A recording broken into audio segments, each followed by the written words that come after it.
L'école primaire expérimentale de Truban est située dans le village Paiwan du même nom, dans la commune de Daren, dans le comté de Taidong.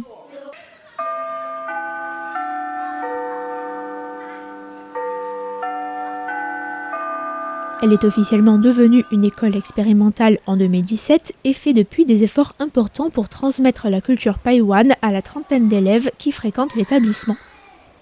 À Taïwan, les besoins spécifiques des peuples autochtones dans le cadre de l'éducation sont officiellement pris en compte depuis 1998, date d'adoption par le Parlement taïwanais d'un texte depuis rebaptisé « Loi sur l'éducation des peuples autochtones ». Ce texte a permis de créer un cadre pour l'enseignement des cultures autochtones à l'école et de développer différents projets éducatifs tout en promouvant, du moins en théorie, une certaine autonomie qui est rendue possible par cette loi. Il y a au total 109 écoles expérimentales à Taïwan, dont moins d'une vingtaine qui sont des écoles expérimentales autochtones, notamment associées aux communautés Atayal, Bunun, Paiwan, Truku, Yamé, Rukai ou encore Puyuma. L'école de Truban met l'accent dans son programme scolaire sur l'enseignement de la culture Paiwan. Dans son cours de société, M. Zhang guide les élèves dans une réflexion concernant notamment l'histoire du village, la religion, les interdits, la gestion des forêts, la protection de la biodiversité, la division genrée du travail dans la culture traditionnelle ou encore les terres traditionnelles et la chasse. Les élèves ont 2 thèmes par semestre liés à la culture. Parmi les thèmes proposés, la culture du millet, la pêche de poissons et de crabes de rivière avec la présentation des méthodes traditionnelles de pêche avec des pièges en bambou, ou encore la chasse, lors desquelles l'école invite un chasseur du village pour parler de sa pratique aux enfants. Le corps enseignant s'adapte aussi au calendrier traditionnel et les événements importants sont évoqués en classe. Fin octobre, pour le Malyevug, ou cérémonie des 5 ans, les élèves avaient par exemple fait une présentation autour du thème des interdits afin de les présenter aux plus petits.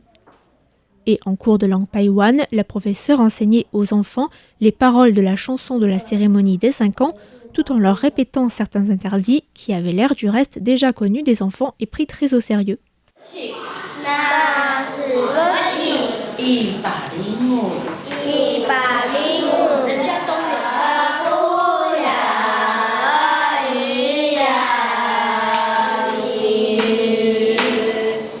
Le jardin de l'école comprend également des constructions en matériaux traditionnels qui sont utilisés pour enseigner certains aspects culturels aux élèves. Pour certaines matières, l'école a aussi édité ses propres manuels afin d'y inclure des éléments culturels. Un des responsables de l'école nous a ainsi montré les manuels de mathématiques. Les manuels de maths sont ici. Nous avons fait beaucoup de manuels nous-mêmes. Ça, ce sont des manuels que nous avons gardés. Ce manuel utilise des noms Paiwan, mais ce n'est pas le cas partout. Ça augmente un peu avec les niveaux, mais jamais au point d'avoir un manuel totalement Paiwan. Le système scolaire taïwanais est très compétitif, ce qui rend très difficile la mise en place de méthodes d'enseignement atypiques dans les écoles. Le directeur de l'établissement, Yan Zheng-yi, explique que la transition en école expérimentale a d'abord effrayé certains parents qu'il a fallu convaincre pour qu'ils envoient leurs enfants à l'école du village.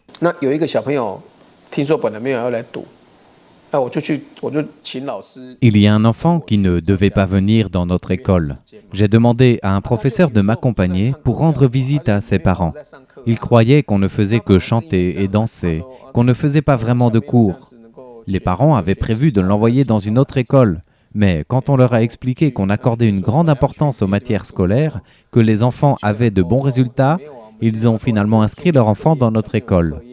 Certains parents ne trouvent pas que la langue et la culture soient si importants. Vous vous y intéressez plus que certains parents, par exemple. Pour d'autres, c'est très important. Il y a de tout. L'enseignement de la langue Paiwan, lui, fait face à de nombreuses difficultés. D'abord parce que les enfants ne sont plus exposés à la langue et qu'ils ne la pratiquent pas avec leurs parents. La transmission de la langue repose donc exclusivement sur l'école et, comme le montrent bien les propos du directeur, c'est une responsabilité bien trop lourde à porter pour l'établissement, d'autant plus que pas tous les profs ne savent parler ou qu'ils ne parlent pas forcément très bien. et que les cours de langue Paiwan consistent tout juste en un cours de 40 minutes par semaine, ce qui est bien entendu insuffisant.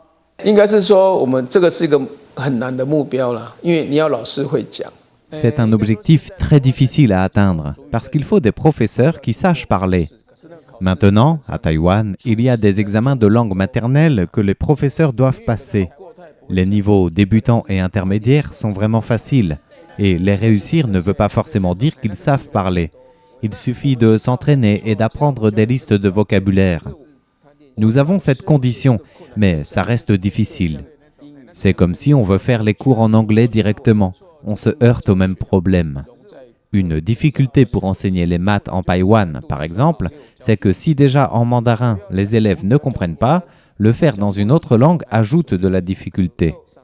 Ça dépend aussi du niveau de Paiwan des élèves. Notre secrétaire parle très bien Paiwan. Une fois, elle a fait un cours en Paiwan, mais les élèves étaient perdus. Les profs doivent aussi savoir bien parler, mais ce n'est pas le cas de tous. La plupart donnent quelques mots par-ci, par-là.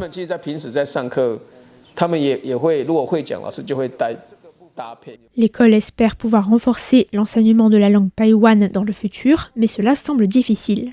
Il s'agit surtout, pour l'instant, de transmettre la culture Paiwan aux enfants, et sur ce plan-là, l'école montre des résultats plutôt encourageants.